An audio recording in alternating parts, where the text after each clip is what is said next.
What's going on, good people? It is I, the Empress K, with HYLO Art 600 Seconds, and today we have in the building very special guest, CREE. Give it up for y'all. Make some noise for. Thank you. Thank you so much for joining us tonight. Yes, thank you for having me. So if you will, tell us a little bit about yourself. Well, let's see. I'm a woman that wears a lot of hats, actually. Most people know me being a tastemaker, artist influence, a music influencer, artist consultant, and I also rap, I model, I'm a mother. Yeah, I wear a lot of hats. Okay. And how did you get started wearing your many hats? I've always been a person that liked to do a variety of things. So I was always musically inclined. I always loved music. I was always dancing. I sung on the choir, used to write poetry in middle school, raps in high school. I was always curating playlists, always. And I found myself just, the older I got, just kind of getting out of my shell. Yeah. So how important is representing South Carolina in your work? South Carolina, you know, I feel like South Carolina is a place with a lot of hidden gems. So I feel like it's my duty to showcase that. You know, there's a lot of misconceptions about, you know, who we are, people from South Carolina, but I really feel like we're the birthplace of this nation if we really want to be real about it. So, you know, I'm all about showcasing South Carolina. What do you think is missing from the SC music and entertainment scene? That's a loaded question, but I feel like for the most part, we need more platforms that actually showcase the diversity of South Carolina's artists. You'll notice there's some platforms that only showcase white people. There's some that only showcase trap rap. There's some that only showcase males. So you don't get to see all the people who overlap a lot of different identities. So I feel like it needs to be more diversity. And I also feel like we need a lot more funding and investment so that artists can develop at the rate that they should, their best ability. I can feel that. Yeah. Other than HYLO Art, what are some of the hottest South Carolina artists that you have, would say, currently? Listen, I had to brainstorm when I saw that question. I was like, because I know I'm going to leave some people off. So I don't know how long I need to, how long? No, because seriously, I listen, like 99.9% of my playlist is South Carolina music artists, but I feel like, let's say, Benny Starr, Jabril, there's this band called Aim High, all the bands, Partly Cloudy, Rod Foster and Company, Sunray, Tiffany J, Miller, Tam the Vibe, You Know She Lying, Moet, everybody from The Void, Niecy Blues, Contour, G Woods, Days on 85, Yarom, Bay Ray, Armand, Kenzo DeLorean, Isa Ola, Pat X, Aaron J, Salo, Crucial BGR, Blue Flame James, Heartbreak Hutch, Chemo, Lay Wheels, Liddy, Swank, Rudy Hayes, Tony Esther, Made Mischief, Shaq DeVille, V. Renee, Atia, Emperor Timeline, Jay Donzo. So that's just some of my list. That's the short list. Right. Thank you. And for the fact that you even took the time to create a list of artists that you would like to give recognition, that says a lot about you. I'm gonna just go ahead and throw this in here. For the time that I've known you, you have supported me. So I want to personally thank you for that. Oh, you're Sincerely. welcome. I mean, because being a creative and artist and a woman, black woman in this business, you know, it can be kind of tough. Yeah. So for meeting you, thank you so much for that. You're welcome.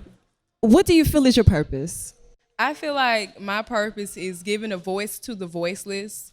I've always been that person that sees where somebody may need to speak up for themselves, even if I struggle with it myself. But I believe I'm supposed to be here to help the disadvantaged people and help them realize their purpose, help them realize their potential. Were you that person in school, for the shy person that didn't want to say anything, you step up and speak for them? You know, I was the person who cussed out the bullies. That was me. Like, leave them alone. They ain't did nothing to you. Right. Okay. So with that, when it comes to what you do, all that you do, what are some of your influences and inspirations? Okay, so yeah, that was a tough one because you know how sometimes you appreciate people, but you never like sometimes it takes a while to pinpoint, hey, they're influence. So I'll say currently there's this female rap artist and just multi-passionate entrepreneur. Her name is 3D Nati. Love, love, love her. She's always been innovative and head of the game. Love her. I grew up being inspired by Oprah and Tyra Banks. And who else did I say on here? Um, my grandma, May, rest Shout in out to peace. Grandma. Yeah. Yes. My friend Avery, she's just a multi-talented person. Candace from But I'm Not a Critic though. Viola Davis, and in general, Black women, because Black women just are everything, and they wouldn't have anything without Black women. So, Let's talk period. about it. Let's give it up for that, y'all. So, who is somebody that you want to work with or meet? I definitely want to meet 3D Nati. I definitely Shonda Rhimes, Ava DuVernay, women who are actually like, you know, women behind the scenes with film. I think that's all I can think of at this moment. Yeah. Will you be putting on another all-female showcase soon? That was actually in the works before the pandemic. I was planning a part 2. I was having a hard time trying to solidify my names. So then the pandemic came, and I was like, okay, yes, I have a little more time. So that's on the way. I can't tell you when, but we're definitely thinking about it and trying to plan for it. Okay. Well, I would definitely plan to be there in one way or another, most certainly. What is your best work so far? And so I would say my best work so far was that first showcase I did, the We Can All Eat showcase. I just felt like I pulled that off with a small budget and really kind of in the clutch. And I ended up having 46 paid guests. Everybody, it wasn't about the number of people that showed up. It was just the vibes that were made, the connections that were made, bringing together a diverse list of female artists without anybody having to force them into a box. Everybody was able to be themselves, and it created a lifetime of connections. Like everybody that was on that showcase, like we still talk now, you know, and they had other opportunities. So that was one of my biggest flexes. Okay. Better flex. Do you have any current and upcoming projects you'd like to tell us about? I'm actually relaunching the CREE Speaks Media website, which is something I've been working on for a while now. So the relaunch of that, because that was basically blogs, write-ups, reviews, playlists. So I'm trying to get that back up, and just the relaunch of the brand in general. I've been on hiatus for a while. If not this, what would you be doing? What would I be doing? I don't know. I be doing the most. I do the most. So I don't know what I would be doing. There was a time where I was trying to be a teacher or a counselor, but those things didn't work out. So I guess I'm supposed to be here. Even with you being here, as you put it, you are still a teacher and a counselor in your everyday life and the things that you do. Okay, you're right. Yeah, it may not be in the box of what people may think it should be, but you most certainly are still a teacher and counselor. Yeah. Thank you. Yes. Do you have any advice for others that you'd like to share? My advice is always to believe in yourself. And I know that's very hard because a lot of us have to undo a whole bunch of programming that tells us that we shouldn't love ourselves. But if you work more on loving yourself and accepting yourself, even the ugly parts, you know, I believe that you can really propel yourself a lot further than if you just, you know, do whatever. So what will be your I made it moment? My made it moment would be when my children are able to eat from what I'm doing, but also their generation and others around me is able to say, you know, I kind of helped them or inspired them along the way to be able to eat, not just, you know, have fun, but actually eat from what they're doing and be comfortable in it. Okay. How has COVID-19 impacted your career? So I end up losing my job back in March, and then I end up having to be at home with my children more, like virtual school. So I have not found employment since, but I'm always doing side hustles. It also challenged me to take a step back at everything I was doing with CREE Speaks Media, how I want to set up more boundaries, how I want to show up.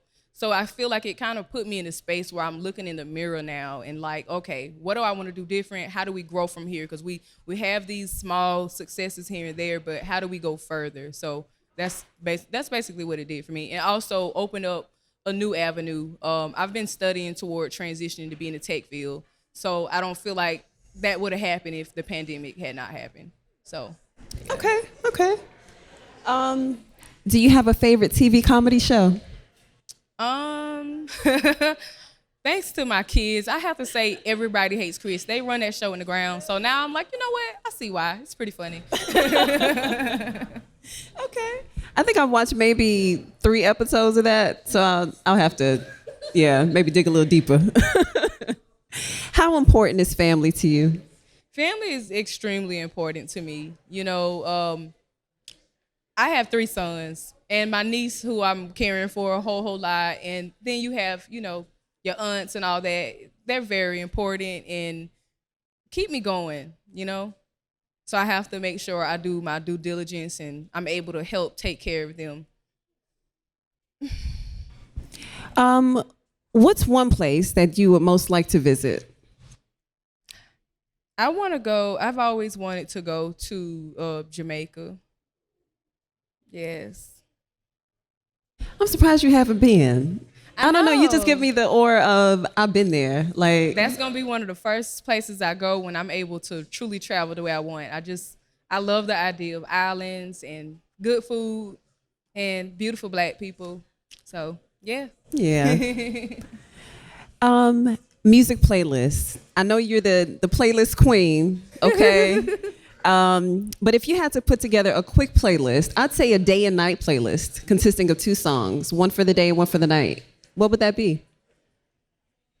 The day, I have to say Anita Baker's Sweet Love. And then tonight, I'm going to have to go ratchet and say Digits by Young Thug.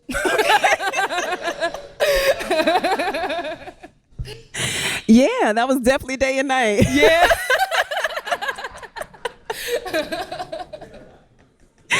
I like that though. I like that. Okay. So why should people follow and support you, CREE? People should follow and support me because, you know, I'm not asking for much. I put a lot of energy out. I put a lot of love out and a lot of authentic, raw love. Like, I don't care if you messed up at your performance. I'm still gonna tell you awesome. You know, so I'm just an amazing woman. You guys should follow me. Oh yeah, clap it up for that. Like for real. So how can people follow and support you? Okay, so I have 2 Instagrams, actually 3, but I'm gonna give you 2. So CREE Speaks Media for the music. We are still on hiatus, but we still popping out a little bit. CREE Speaks Media, that's CREE, the word speaks, with the S on it in media. And then my personal /model/rap/whatever account is CREE, the number 8, YA. And that's where you can follow me on Instagram. Do you have any final shout outs that you'd like to give? Final shout out to my homie Dom, who been running me around all day. Give it up for Dom, y'all. Running her around all day. Shout out to G Wood. Shout out to anybody who came to support me. Shout out to the South Carolina music scene. My mama for having me. You know what I'm saying? My daddy for helping her make me. And my sister and my kids. Yeah.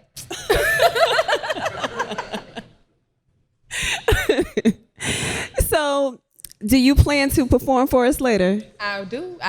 Oh, I'm so looking forward to this. So looking forward to it. CREE, thank you so much for joining us tonight. We are here with 600 Seconds HYLO Art. Y'all give it up for CREE tonight. Give it up for her. Thank you. Thank you so much. Thank you.